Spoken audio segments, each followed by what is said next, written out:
Hello दोस्तों, स्वागत है आप सभी का एक और नई वीडियो में। आज मैं आप सभी के लिए लेके आ गया हूँ एक बेहद ही अजीब और डरावनी घटना। एक ऐसी घटना जिसे सुन के आपके शरीर के रोंगटे खड़े हो जाएंगे। तो चलिए दोस्तों, शुरू करते हैं वीडियो। मैं फिर से दोहराता हूँ, सभी जल्दी से बाहर निकलो वरना सब मारे जाओगे। सामने वाली पहाड़ी से फिर आवाज़ आई। सभी काफी डरे हुए थे और एक एक करके बाहर आ गए। सभी को यहाँ लेकर आ जाओ। यह आदेश शायद उस आदि मानव जैसे इंसान के लिए था। उस आदि मानव ने इन सभी को एक भयानक नज़र से देखा और फिर आगे बढ़ने लगा। अब ये सभी उस पहाड़ी की तरफ बढ़ने लगे। सभी लोग काफी घबराए हुए थे। उनके मन में सिर्फ एक ही विचार था कि आगे उन लुटेरों की टोली है और पीछे ये आदि मानव। अब क्या होगा कौन जाने। चलते वक्त रोनित ने नोटिस किया कि उस आदि मानव के गले पर एक इलेक्ट्रॉनिक बेल्ट लगी हुई थी और काफी चढ़ाई के बाद सभी उस पहाड़ी के ऊपर पहुंच गए जहां से इन्हें आवाज आई थी। ऐसा लग रहा था कि पहाड़ी की गुफा में इन लुटेरों का अड्डा है और इस गुफा के दरवाजों पर काफी मॉडर्न ऑटोमेटिक हथियार थे जिसे कि शायद रिमोट से चलाया जाता होगा। गुफा में थोड़ी देर चलने के बाद ये लोग एक जगह पर रुके जहां का नज़ारा देखकर सभी के होश उड़ गए। मानो पहाड़ी तो सिर्फ दिखावा था, अंदर काफी बड़ा महल सा बना हुआ था। तभी इनके कानों पर आवाज आई, हमारी रियासत में आप सभी मेहमानों का स्वागत है। उस तरफ से एक महंगे सूट बूट में एक आदमी चला आ रहा था और दिखने में वो हिंदुस्तानी लग रहा था, लेकिन रहन सहन से किसी अंग्रेज से कम नहीं।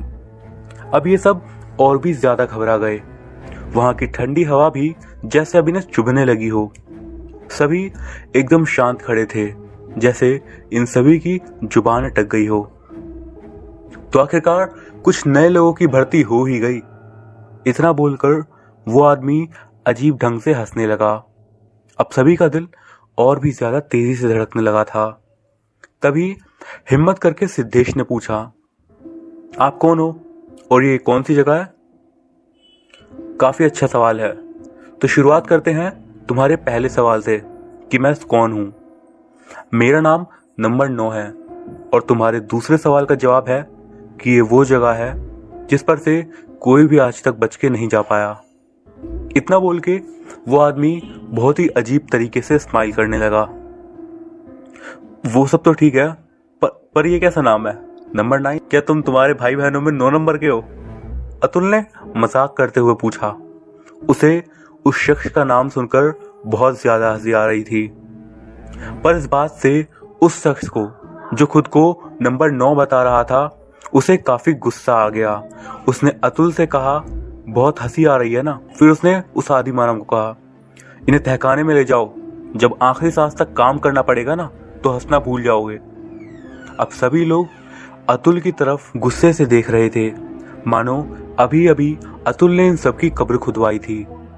वो आदि मानव इन सभी को तहखाने में ले जाने लगा और तभी रोनित ने नंबर 9 से कहा, माफ कीजिए, मेरा दोस्त थोड़ा मजाकिया है, उसका आपके दिल को चोट पहुंचाने का कोई मकसद नहीं था।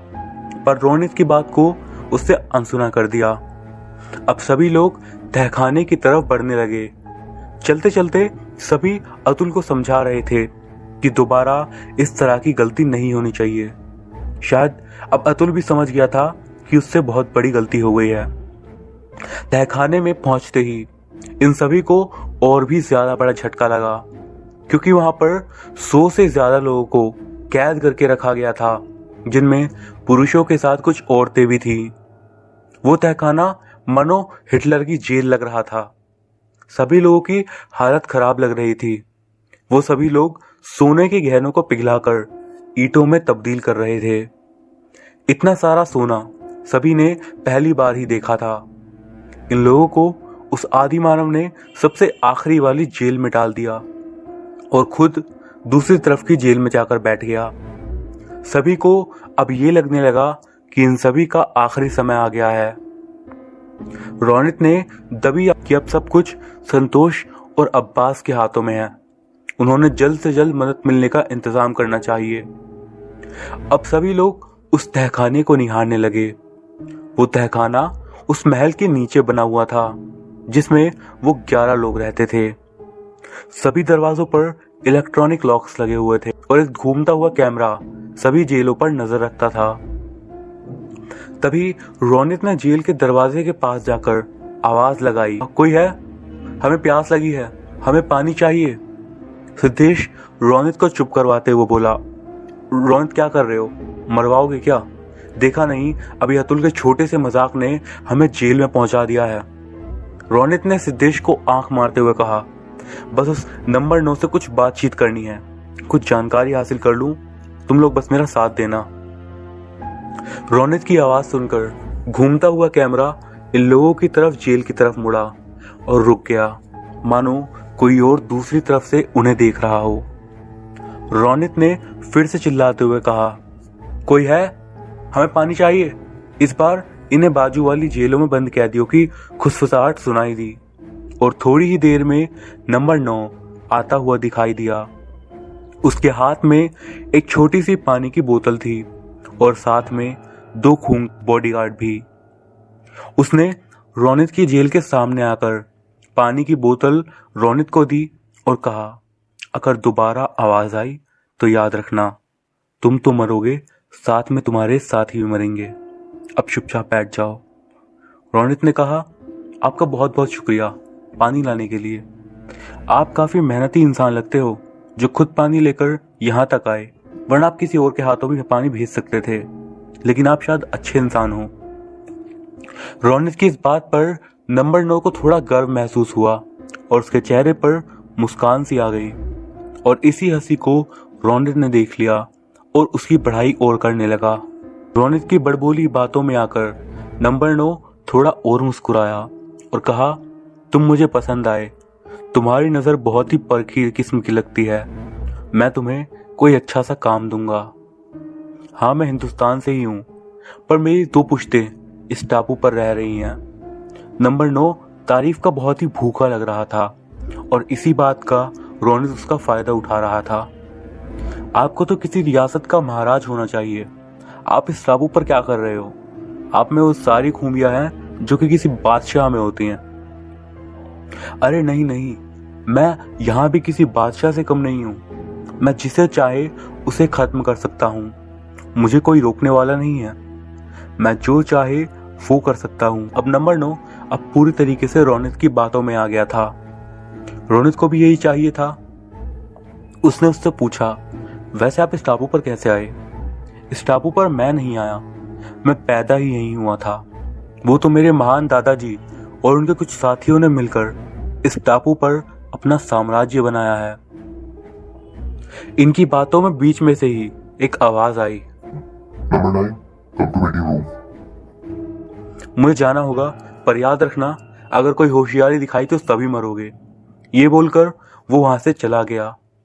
इधर जहाज पर संतोष और अब्बास को रौनित का मैसेज मिलते ही वो लोग जहाज ठीक करने में लग गए थे और काफी मुश्किल के बाद काम पूरा हुआ। मनीषा और मुस्कान भी इन लोगों की मदद कर रही थी। जहाज ठीक होते ही हमें मदद लेकर आनी होगी, वरना मुश्किलें बढ़ सकती हैं। संतोष ने डरे हुए भाव से कहा, तुम टेंशन मत लो, रौनित, अतुल और सिद्धेश किसी भी हालत से निकलने की काबिलियत रखते हैं। अब्बास ने संतोष को दिलासा देते हुए कहा। जहाज ठीक हो गया और इंजन काम करने लगा था, पर अभी भी वॉकी या फिर सैटेलाइट फोन काम नहीं कर रहे थे। सभी कंट्रोल रूम में चलो, रात बहुत हो गई है, पर कोई भी जहाज का बल्ब चालू नहीं करेगा। सबसे पहले हमारे जहाज को इस टापू से दूर ले चलो, पर याद रहे कोई आवाज नहीं होनी चाहिए। संतोष सभी को बता रहा था। सभी कंट्रोल रूम में गए और अब्बास और संतोष ने जहाज की कमान संभाली। जहाज धीरे धीरे आगे बढ़ने लगा और सभी के चेहरों पर तनाव था। सुबह से सुहाना और रोमांचक लगने वाला ये सफर अब डरावना और खतरनाक हो चुका था। जहाज अब टापू से दूर जाने लगा, पर संतोष और अब्बास को रोनित और बाकी साथियों की फिक्र होने लगी थी। पता नहीं उन लोगों के साथ क्या हुआ है, उन्हें ऐसा क्या पता चला है जिससे सभी ने हमें मदद लाने के लिए कहा है। मनीषा ने संतोष से कहा, पता नहीं, पर जो भी हुआ होगा बहुत बुरा हुआ होगा, वरना ये लोग कभी भी हमसे यहाँ से जाने को नहीं कहते। संतोष ने मनीषा से कहा, पता है इसीलिए मेरे घर वालों ने तुम्हें एक काम छोड़ने को कहा था, पर तुम सुनते ही नहीं हो। मनीषा की इस बात पर संतोष भड़क गया और बोला, अच्छा इस टापू पर कौन आना चाहता था? किसने जोर दिया था यहाँ आने के लिए? सारी गलती तुम्हारी है। अब जाओ यहाँ से, इससे पहले कि मेरा दिमाग खराब हो। अब्बास तुरंत बोल पड़ा, तो आप लोग थोड़ी देर चुप नहीं बैठ सकते क्या? यहाँ हमारे साथियों की जान शायद खतरे में है, इसलिए प्लीज खुदा के लिए इस वक्त झगड़ा मत करो। अब्बास की बात सुनकर संतोष शांत हो गया और अब्बास ने मुस्कान से कहा, आप भाभी को लेकर नीचे कैबिन में जाके आराम करो, हम कुछ सोचते हैं। मुस्कान और मनीषा वहां से निकल गए और संतोष को अब्बास ने फिर से कहा, जाने दो, मनीषा की बात को दिल पर मत लो, अब ये सोचो कि आगे क्या कर। तभी अब्बास ने देखा कि उनके रेडार ने काम करना शुरू कर दिया। वो जोर से चिल्ला पड़ा, जल्दी से सैटेलाइट फोन ऑन करो, देखो चल रहा है क्या। संतोष भी अब थोड़ा खुश हो गया, उसने भागते हुए फोन ले आया और देखा तो वो भी ठीक से काम कर रहा था, यानी अब ये लोग टापू के मैग्नेटिक फील्ड से बाहर आ चुके थे। जल्दी से जहाज उस जगह ले चलो जहां हमें कैप्टन विलियम का जहाज मिला था। वो जगह यहाँ से नजदीक है और वह समुद्र के व्यस्त रास्तों में से एक है। शायद आसपास कोई जहाज मिल जाए तो हम मदद ले सकते हैं। तभी संतोष के मन में उसके दोस्त का ख्याल आया जो कि इंटरपोल में काम करता था। उसने तुरंत उसको फोन किया और सारी बातें बता दी। संतोष की बातों पर पहले तो उसे यकीन ही नहीं हो रहा था, पर संतोष की अच्छी जान पहचान होने के कारण वो संतोष की मदद करने के लिए मान गया और उसने कहा कि तुम टेंशन मत लो, मैं तुम्हारे लिए मदद भेजता हूँ, तुम बस अपनी लोकेशन बता दो। थोड़ी ही देर में सुबह होने वाली थी और साथ में मदद भी आने वाली थी, इसीलिए संतोष थोड़ा अच्छा महसूस कर रहा था। इधर रोनित, शुभम, अतुल और सिद्धेश जिस जेल में थे उसके बगल वाली जेल से कुछ आवाज आई, तुम सब मरने वाले हो। रोनित और बाकी सब थोड़ा चौंक गए क्योंकि उन्हें लग रहा था कि वहां उनके अलावा कोई नहीं है। अतुल से रहा नहीं गया और उसने उस शख्स से पूछा, आप कौन हो और आप यहाँ कहाँ से आए? वो शख्स अब चुप हो गया, मानो किसी चीज से डरा हुआ हो। अतुल ने फिर से पूछा, भाई कुछ तो बोलो, कौन हो आप? क्या आप भी यहाँ के कैदी हो? उस आदमी ने धीरे से कहा, हमारे बीच बनी दीवार के आखिरी हिस्से की तरफ आओ जहां पर अंधेरा है। अब सभी उस जगह पर पहुंच गए। उस जगह पर बहुत ही गंदी स्मेल आ रही थी, मानो उस जगह पर पिछले कैदी अपनी गंदगी करते हों। काफी मच्छर भी थे, पर रोनित ने इस टापू पर आते ही मच्छरों को भगाने वाली क्रीम लगाने को कहा था, जिससे इन्हें मच्छरों का ज्यादा खतरा नहीं था। तभी उस आदमी की फिर से आवाज आई, इस तरफ आओ। अब सबकी नजर एक छोटे से छेद पर गई जहां से उन्हें उस दूसरे आदमी की धुंधली धुंधली शक्ल दिखाई दे रही थी। यहाँ पर सब जगह पर कैमरा है, तो आप में से कुछ लोग ऐसे जताओ कि कुछ हुआ ही नहीं है, उस दूसरे आदमी ने घबराते हुए सुझाव दिया। तभी रोनित ने शुभम और अतुल को दरवाजे पर जाकर खड़े रहने को कह दिया, जैसे कुछ हुआ ही ना हो। अब आप बता सकते हो जो भी आप जानते हो, सिद्धेश ने उस जेल वाले कैदी से कहा। उसने फिर बोलना शुरू किया, मैं एक इंजीनियर हूँ, मैं अमेरिका में एक प्राइवेट कंपनी के लिए काम करता था। मेरी खासियत है, अगर सही मशीन्स मिल जाएं तो मैं किसी भी कम्युनिकेशन को काट सकता हूँ या फिर किसी भी जगह पर कम्युनिकेशन बना सकता हूँ। एक दिन मेरे ऑफिस में एक शख्स आया जिसे मेरी ज़रूरत थी और वो मुझे काफ़ी अच्छी सैलरी देने को तैयार था। उस आदमी ने मेरे अकाउंट में एडवांस के तौर पर एक मोटी रकम डाल दी थी और मुझे इस जगह पर ले आया। फर्स्ट टाइम मुझे लगा कि मैं CIA या फिर किसी खुफिया प्रोजेक्ट का हिस्सा हूँ, पर जल्दी मुझे यहाँ की कालाबाजारी के बारे में पता चल गया। मैंने इन लोगों के लिए एक high power magnetic field generator बनाया जो कि इस टापू के मैग्नेटिक फील्ड जैसा ही है, लेकिन काफ़ी ज़्यादा स्ट्रॉन्ग। और साथ साथ मैंने इन लोगों के लिए एक मशीन बनाई जो कि मेरे मैग्नेटिक रेडिएशन को काट कर एक सेफ कम्युनिकेशन लाइन बना सके, जिससे कि ये लोग पूरी दुनिया में कहीं पर भी संपर्क बना सकें। लेकिन इन लोगों से छुपाकर मैंने एक लाइन अपने लिए भी बना ली थी, क्योंकि मुझे इन पर डाउट हो गया था। पर अगर मैं बाहर की दुनिया से जुड़ने की कोशिश करूंगा तो पकड़ा जाऊंगा और ये लोग मुझे भी मार देंगे। इसीलिए मैं अभी तक चुप बैठा हुआ हूं। अभी अभी मैंने उन लोगों की बातों को सुना है। उन्होंने कहा कि तुम लोगों का जहाज जो कि खराब हुआ था वो वहां पर नहीं है, गायब हो चुका है। उन्हें शक है कि तुम लोग जासूस हो और इसीलिए कल सुबह तुम सबको मार दिया जाएगा। उस आदमी की बात सुनकर सबके बदन में एक डर की लहर दौड़ गई। पर अब शुभम को काफी गुस्सा आ रहा था। उसने कहा, इन लोगों ने मेरे साथियों को मारा है, मैं भी मरने ही वाला था, पर अब जब भगवान ने मुझे एक मौका दिया है तो इसकी जरूर कोई वजह होगी। मैं इनके हाथों से नहीं मरने वाला और हम लोग यहाँ से जरूर निकलेंगे। शायद अब्बास और संतोष ने जहाज को ठीक कर लिया होगा और उन्होंने इमरजेंसी प्रोटोकॉल को फॉलो करते हुए मदद लाने के लिए गए होंगे। रोनित ने कहा, तो हमें बस इस कैद से निकलना है, बाकी हम लोगों के पास कल तक मदद पहुंच ही जाएगी। अतुल ने कहा। पर सिद्धेश का ध्यान कहीं और ही था। उसने उस दूसरे कमरे वाले कैदी से पूछा, अगर आप कम्युनिकेट कर सकते हो तो क्या हम इस जगह से मदद का संदेश पूरी दुनिया में भेज सकते हैं?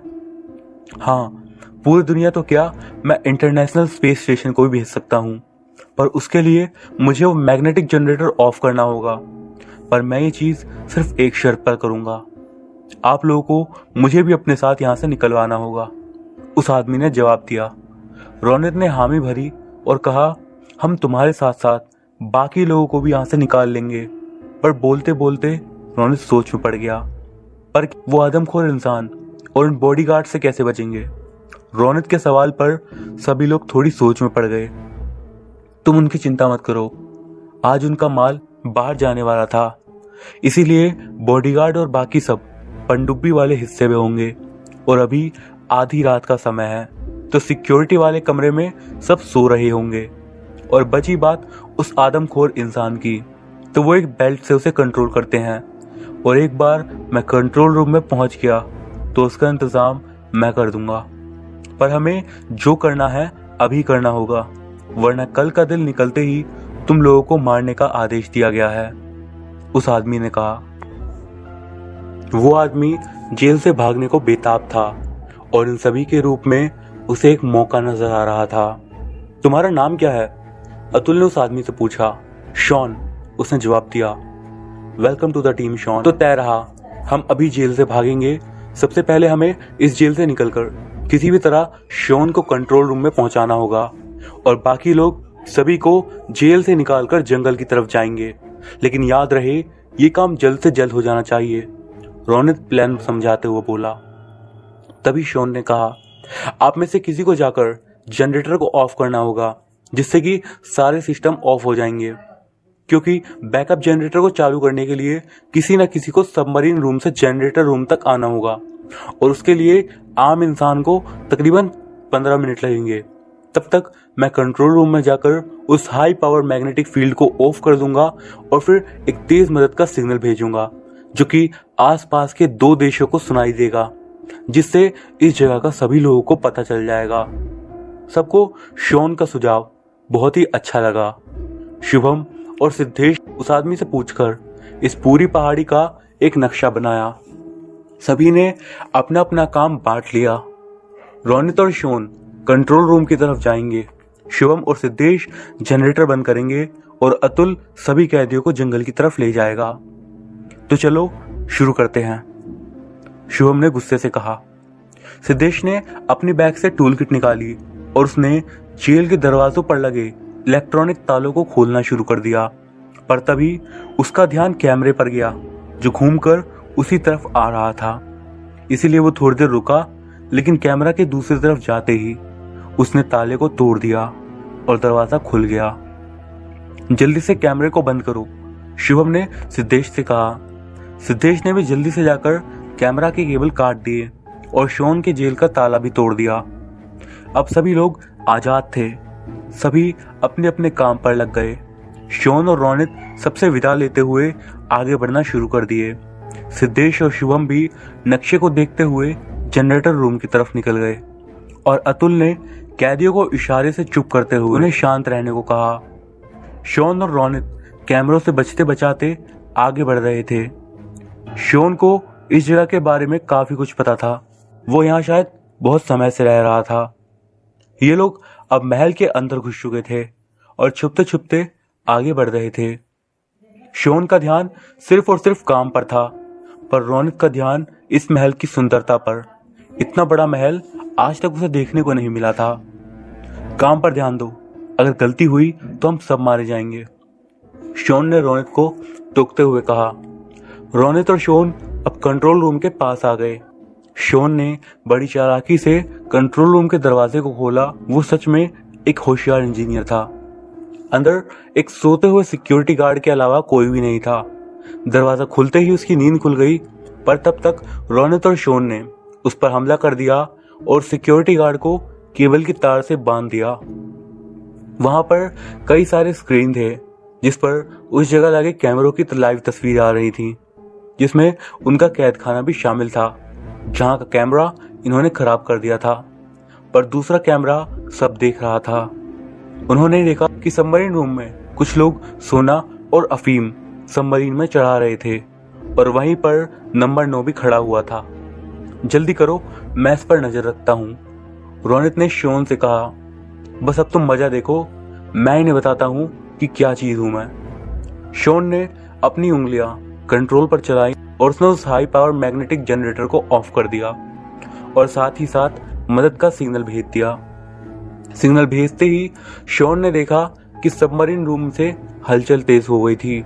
शायद उन लोगों को पता चल गया था कि कुछ तो गड़बड़ है।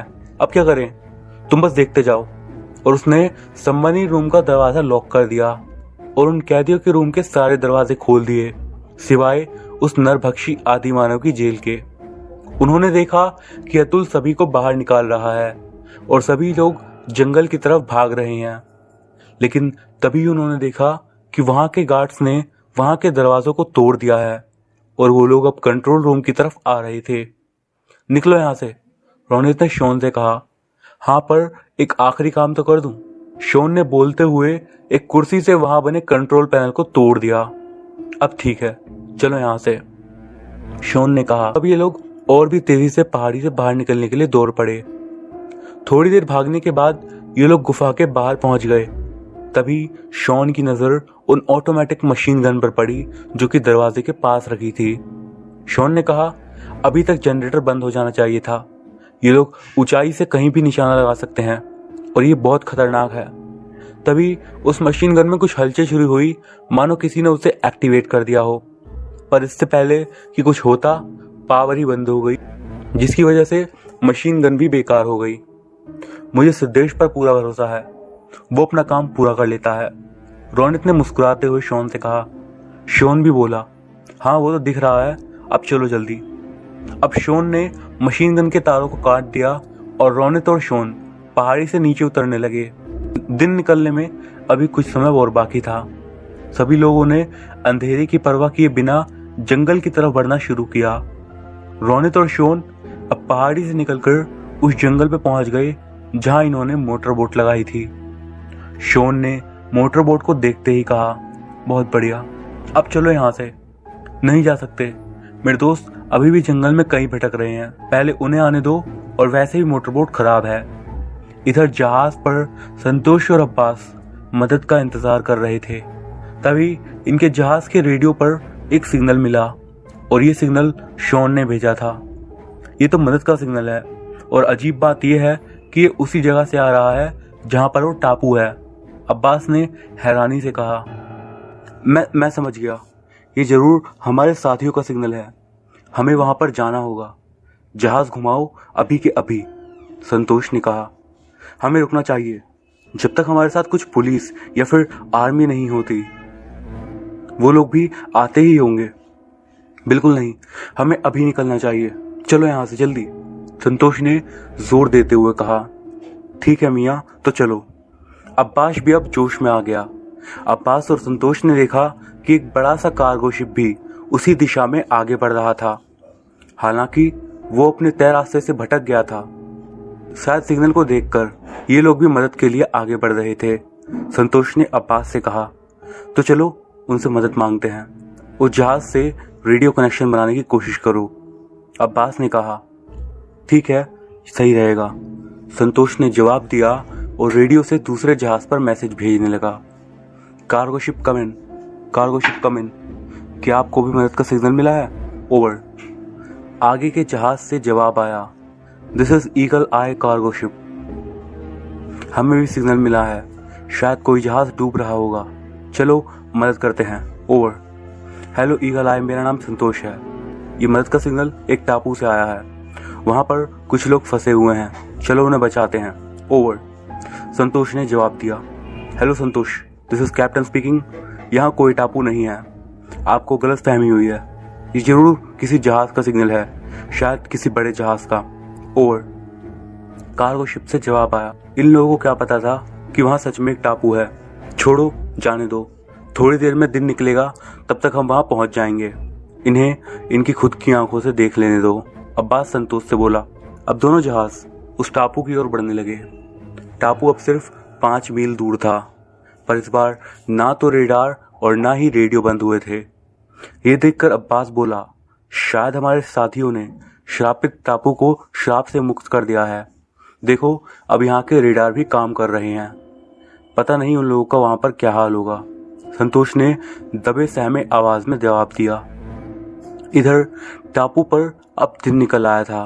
रोनित और शोन अभी भी बोट के पास खड़े होकर शुभम, सिद्धेश, अतुल के साथ साथ बाकी कैदियों की राह देख रहे थे। दिन निकलते ही टापू, जो कि रात को एकदम भयानक लग रहा था, अब काफी शांत लग रहा था, पर इनके दोस्त अभी तक नहीं आए थे। उतने में ही झाड़ियों से कुछ आवाज आने लगी।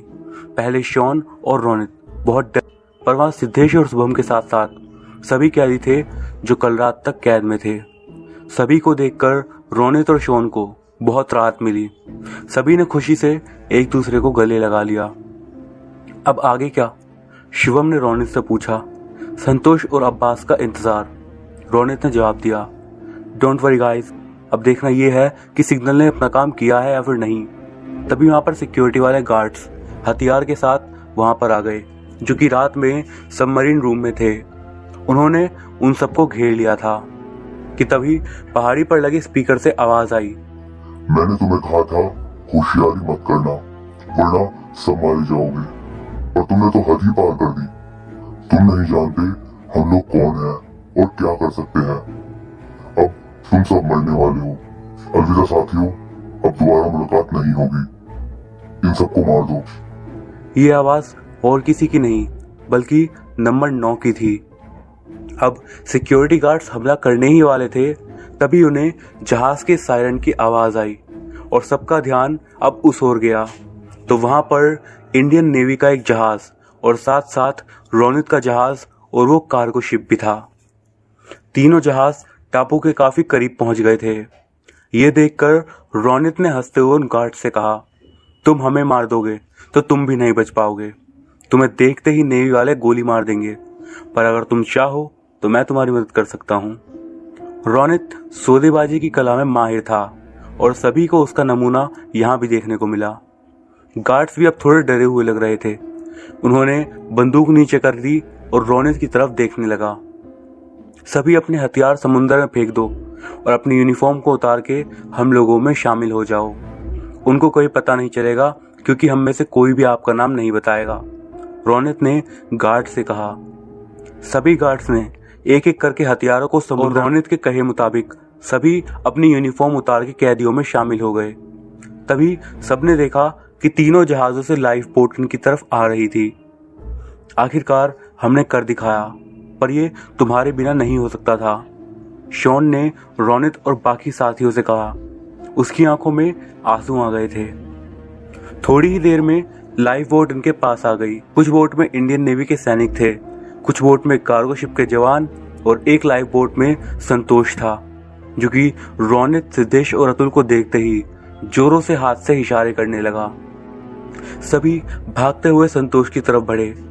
सभी ने एक एक करके संतोष को गले लगा लिया, जैसे कि कई सालों से मिले ही ना हो। सभी बहुत खुश थे। तो मिला कोई खजाना? आंसू भरी आंखों के साथ संतोष ने सबकी टांग खींचते हुए कहा। हाँ, अब जाकर मिला है, तुम जो हो हमारा खजाना, अतुल ने संतोष को जवाब दिया।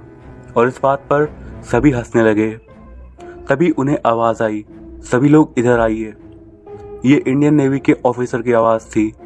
सभी लोग उनकी तरफ जाकर इकट्ठा हो गए। वो अफसर बोला, आप सभी हमारे साथ इंडिया चलोगे, वहां से आपको घर भेज दिया जाएगा। अगर कोई यूएस से है तो हमारे साथ एक कार्गो शिप है जो कि उसी ओर जा रहा है, आप उसमें घर जा सकते हैं, हम लोग आपका क्लियरेंस करवा देंगे। थोड़ी देर में इंडियन नेवी के अफसर ने कुछ फॉर्मेलिटी पूरी की और कुछ लोगों को इंडिया ले जाने की तैयारी करी और कुछ उस वाले कार्गो शिप में जा, जिसमें कि शॉन भी शामिल था। शॉन ने जाते जाते रोनित और सभी से आखिरी बार गले मिला और कहा, मेरे लालच से मैं यहाँ पर आ गया था और तुम सबकी लालच से तुम सब यहाँ पर आ गए थे, पर इस लालच ने हम सबको मरवा ही दिया था। मैं तो कभी सोच भी नहीं सकता था कि मैं यहाँ से निकल पाऊंगा। आप सभी का बहुत ही शुक्रिया। सच में इंडियंस काफ़ी बहादुर होते हैं। सभी ने शॉन से विदा ली और शॉन लाइफ बोट में बैठकर निकल गया। तो चले यहाँ से या फिर यहीं रुकने का इरादा है? संतोष ने फिर से टांग खींचते हुए कहा। चलो जल्दी यहाँ से, यहाँ मैं एक पल और नहीं रुकना चाहता। शुभम ने संतोष की बात पर जवाब दिया। तुम कौन हो? संतोष ने शुभम से पूछा। ये अब हमारा दोस्त है शुभम, सिद्धेश ने संतोष से कहा। Welcome to the team Shubham. तो चलो फिर निकलते हैं, वैसे भी अब हम लोग बहुत ही मशहूर होने वाले हैं, संतोष ने कहा। सभी लाइफ बोट में बैठकर इनके अपने जहाज की तरफ रवाना हो गए। जाते जाते सबकी नज़र उस टापू पर भी थी जहां इंडियन नेवी के जवान पूरे टापू की तलाशी ले रहे थे। अब सभी अपने जहाज पर वापस आ गए। अब्बास, मनीषा और मुस्कान ने खुशी से सबका स्वागत किया और उनका जहाज घर की ओर निकल पड़ा। शिवम को अपने साथियों के खोने का काफी दुख था, पर जान बचने की बहुत खुशी हुई थी और साथ साथ उसे नए दोस्त भी मिल गए थे। अब जहाज पर अब्बास, संतोष और मनीषा सबको ये जानना था उस टापू पर आखिर हुआ क्या था। पर रोनित ने बात को काटते हुए कहा, छोड़ो यार ये सब बातें, तो तैयार? रोनित की बात सुनकर सभी एकदम खुशी से बोल पड़े, बिल्कुल तैयार। पर शिवम को कुछ समझ नहीं आया कि ये सब चल क्या रहा है। उसने धीरे से सिद्धेश से पूछा, किस चीज़ की तैयारी हो रही है? सिद्धेश ने हंसते हुए जवाब दिया, ये रोनित का हमेशा का स्टाइल है, उसे किसी भी चीज़ की खुशी हो तो वो पार्टी देता है, जो कि आज शाम को होगी।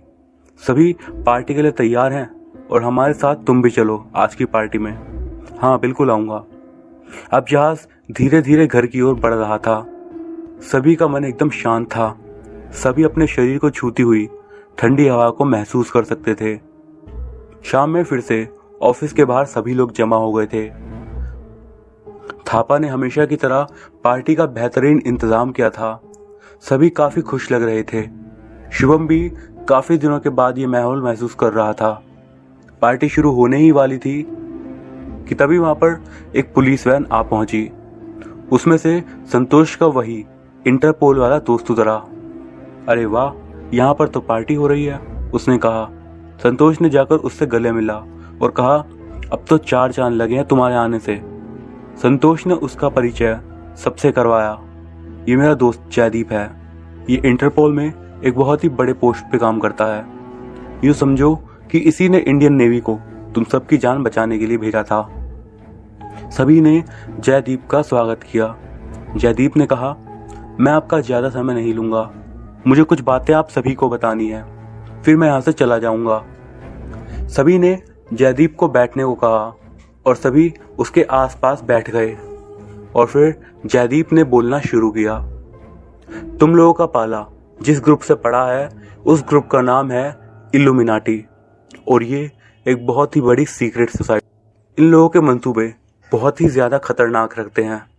इनका बस एक ही मकसद है, दुनिया पर राज करना ये ग्रुप सन 1776 में बवेरिया में बना था और वहाँ के राजा ने इस ग्रुप के सदस्यों को ढूंढ ढूंढ के मारने के आदेश तक दे दिए थे, लेकिन ये सारे लोग एक रात में ही कहीं गायब हो गए थे।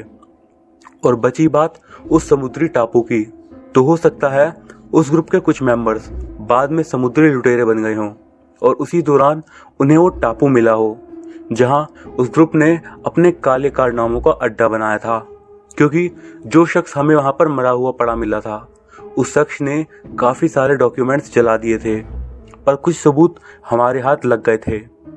क्या आप इस शख्स को जानते हो? जयदीप ने कुछ फोटो सब जिसमें एक आदमी ने खुद को गोली मार ली थी। ये बंदा खुद को नंबर 9 बताता था। शिवम ने गुस्से से कहा, अच्छा वो मर गया। जयदीप बोला, बिल्कुल ठीक, ये लोग कुल 11 लोग थे। इस आदमी के पास से हमें कुछ सबूत मिले हैं जिस पर से ये अंदाजा लगाया जा सकता है कि ये इल्यूमिनाटी ग्रुप का मेंबर है और इस शख्स ने खुद को इसीलिए खत्म कर लिया क्योंकि ये हमारी पकड़ में आने वाला था। ये ग्रुप हमेशा से ही खुफिया तरीके से काम करता था। ड्रग्स, सोना, हथियारों की तस्करी, इनमें से इस ग्रुप की कमाई होती थी और यहीं से ये पैसा आतंकवादी गतिविधियों में, पॉलिटिकल मर्डर्स में इस्तेमाल करते थे। ये लोग किसी भी नेता को खरीदने की ताकत रखते थे। अगर वो नहीं माना तो उसे हटा के उसकी जगह नया लीडर खड़ा करते थे। इन्हें बस किसी भी तरीके से पूरी दुनिया पर राज करना था। इंटरपोल की नज़र हमेशा से इस ग्रुप पर थी, पर आज तक किसी ने ये नहीं सोचा था कि ये लोग ऐसी जगह पर काम करते हैं जो इस दुनिया के नक्शे पर भी कभी सामने ही नहीं आई, और ऊपर से वो जगह एक ऐसी मैग्नेटिक फील्ड में थी जिसकी वजह से वहां पर जहाज जाते ही भटक जाते थे। और इसी बात का फायदा उन्होंने उठाया और एक इंजीनियर की मदद से उस टापू के मैग्नेटिक फील्ड को कई हद तक बढ़ा दिया। ये तो बहुत ही ज्यादा बड़ी साजिश लगती है, मनीषा ने कहा। हाँ, पर अब ज्यादा दिन नहीं चलेगी। इनका सारा सोना और ड्रग्स की भारी मात्रा अब हमारे कब्जे में है। साथ साथ उस समुद्री टापू पर अब इंडिया का हक है, क्योंकि वहां पर सबसे पहले इंडियन आर्मी पहुंची है। उस सोने का क्या करोगे अब आप? अब्बास ने पूछा। वो सोना अब इंडियन गवर्नमेंट की प्रॉपर्टी है और वो सोना हमने आज ही वहां से हटा दिया है। यकीन नहीं होता इतना सारा सोना एक ही जगह से मिला है, जयदीप ने बोला। और उस राक्षस का क्या? वो कोई राक्षस नहीं था, वो दरअसल एक आदमखोर जानवर था। और सबसे ज्यादा हैरानी की बात तो ये है कि उस जानवर की उम्र 200 साल से ज्यादा थी, जयदीप ने कहा। जयदीप की बातों को सुनकर सभी लोग बहुत ज्यादा हैरान थे, क्योंकि वो लोग सच में मौत के मुंह से बचकर आए थे। अब सब कुछ लगभग साफ हो गया। वो कैप्टन विलियम के जहाज का डूबना, उनके साथियों का वो जहरीले तालाब का पानी पी के मर जाना और आदमखोर इंसान का एक दांत कैप्टन विलियम के पास से मिलना, साथ साथ सोने के सिक्के मिलना, उस टापू का किसी भी नक्शे पे ना होना, अब सभी को सभी कुछ समझ में आ गया था। इसका मतलब तो यह है कि कोई शराब कभी वहां पर था ही नहीं, बस साइंस थी, अतुल ने कहा। वैसे अब मुझे चलना चाहिए, पर एक बात का ख्याल रहे, उस ग्रुप के बाकी लोग अभी भी बाहर हैं, इसीलिए आप लोग इस बात को किसी से भी शेयर मत करिएगा, जयदीप ने सबको चेतावनी देते हुए कहा। अब मैं चलता हूँ। जयदीप विदा लेके जाने लगा कि तभी शुभम की नज़र एक सूटकेस पर पड़ी जो कि जयदीप ने वहां पे छोड़ दिया था। अपना सूटकेस तो लेते जाइए, शुभम ने जयदीप से कहा। जयदीप पीछे मुड़ा और एक अजीब सी स्माइल देते हुए कहा, अब ये सब आपका ही तो है। सबने जयदीप को विदा किया और वापस पार्टी के लिए आ गए। इस सूटकेस को खोलो तो सही, देखते हैं क्या है, हर बार की तरह अतुल और सिद्धेश ने कहा। बैग खोलते ही सब लोग खुशी से झूम उठे। 6 सोने की ईंट थी, यानी सबके हिस्से में एक ईंट। अब सभी और भी ज्यादा खुश थे, क्योंकि इस एक ईंट की कीमत मार्केट में लगभग 2 करोड़ थी। सभी ने पार्टी का खूब मजा लिया। आखिरकार इनकी मेहनत कुछ तो रंग लाई थी। इस घटना के बाद से उन सभी की लाइफ एकदम चेंज हो गई और इसी के साथ ये कहानी खत्म होती है। दोस्तों, ये थी हमारी पूरी कहानी।